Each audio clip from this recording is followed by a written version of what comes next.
language so that other people can't command our dogs. It's just that's where they come from, so we teach them, we stay with the language that they've already learned. Yeah? What college degree do you need to be a police officer? Technically, again, you need to have a high school diploma to be a police officer, so you at least need to make it through high school.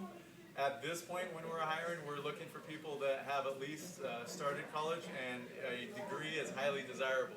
If you were trying to get a job and you just had your high school diploma and another guy was trying to get a job and he had his college degree, most of the time we would hire the guy that has a college degree.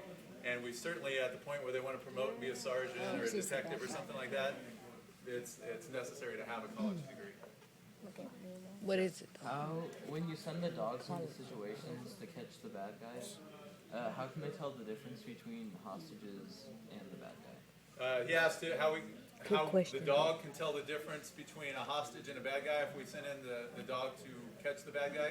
Good question, and they cannot.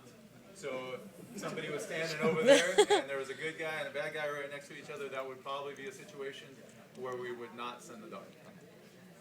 We can do redirects where if there were two people spread apart in the room and the dog went to the wrong person, I can say, hey, no, wrong person, go over here. And most of the time she would respond to that. But if you were standing right next to the bad guy and you wanted me to send the dog, I probably wouldn't. You'd probably want to get one of our guys that shoot really well. Yes, ma'am. How many dogs on the force? You may have said this. No, we have 3 right now. We are allotted 3, and Bach is just about at the end of his run, so we should be getting a new one. It takes a while. Like I said, it takes some time to pick out the dogs, 6 weeks of school, and that's assuming that everything goes good in the school. We've had officers that have gone through the 6 weeks. The dog didn't work out, and they have to go back for another 6 weeks. So, but we have 3 allotted to us. Butte County has 7 or 8 right now. Orville has a couple. Paradise doesn't have any now, but they usually do. So there's a lot of dogs in the county, but just 3 for our department. Yes, sir. I have a question for you.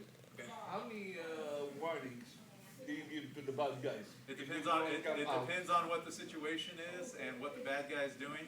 If there's a bad guy chasing one of these children down the street with a knife, the warning's going to be stop, or I'll send the dog as I'm sending the dog.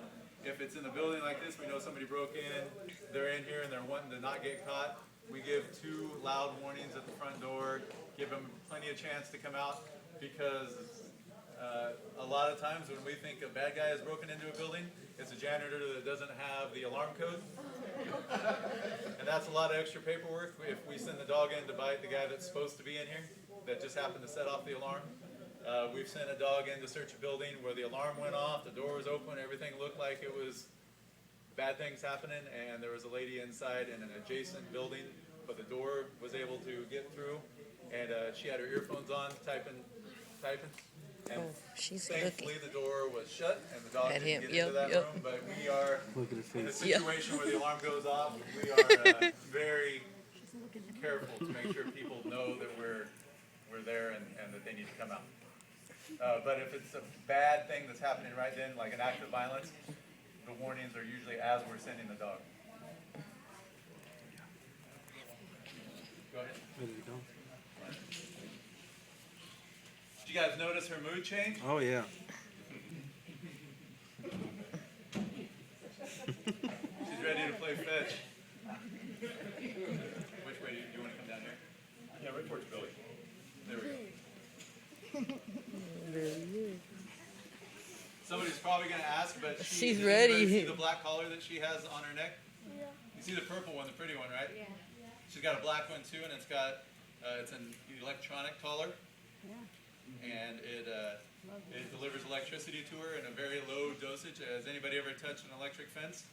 It's about the dosage that I give to her is about a quarter of that. Yeah.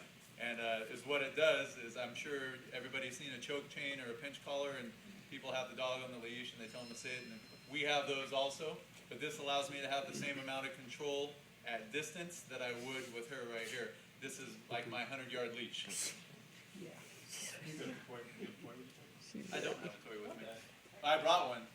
We have tug toys where it looks like a sock, but it's made out of burlap, and inside it's stuffed with more sock type material, and it's got handles on each end. And she would run through fire to play with that. She absolutely thinks that thing's great outside of getting to bite. Yeah.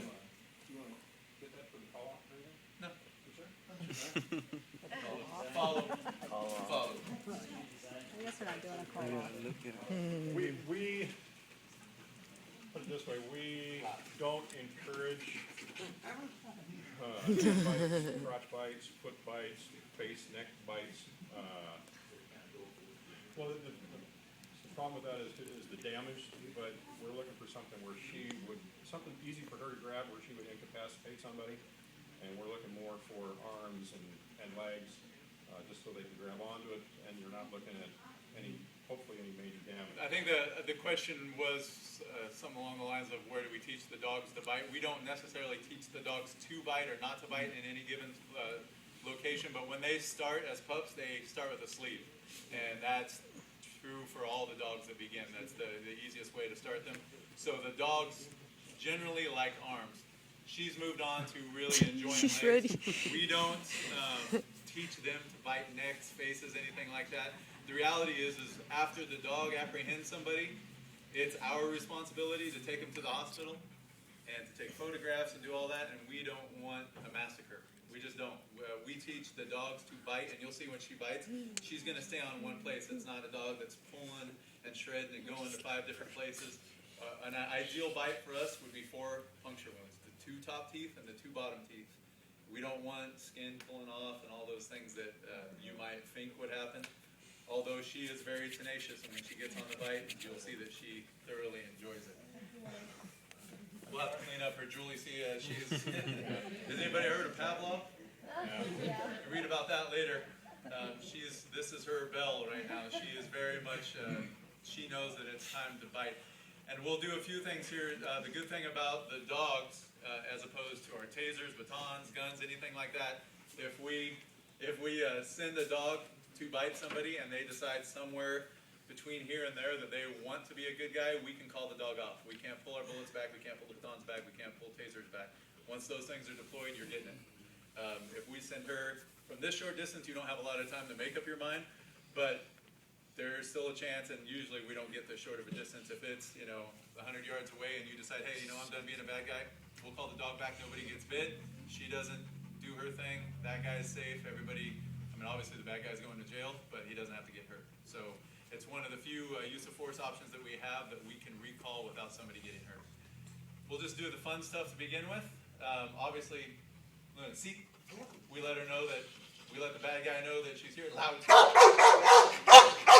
Still. So that's kind of, hey, still. That's her warning. That's his warning. There really is a dog here. Because at night, he may not believe us. And trust me, both sides have kind of used that to our advantage. The cops, upon occasion, when we don't have a dog, will say, we do have a dog.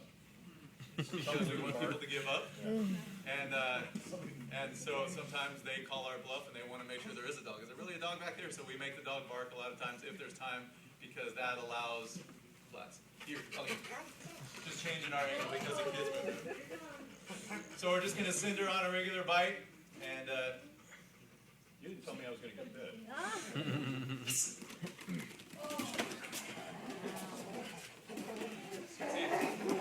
see, she thoroughly enjoys that. I know he did with. Look at her. Luna! Off! Here! Flats. Good job, Luna. She also has the ability. Hey, she does what's called Luna. She does what's called a garden bark, where she will run up and keep him in place. She'll keep him in place without biting him until he does something that deserves it. That's all. Loud.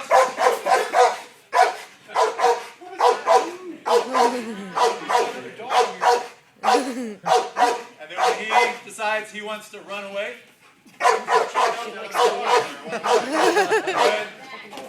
Oh, nice. she's kind of telling him, hey, I'm guarding you. Don't do anything stupid or I'll bite you. And he did something stupid and she held true to her promise. Luna, Los. Follow. And then finally, this is always a gambler for us, is we do what's called a call-off.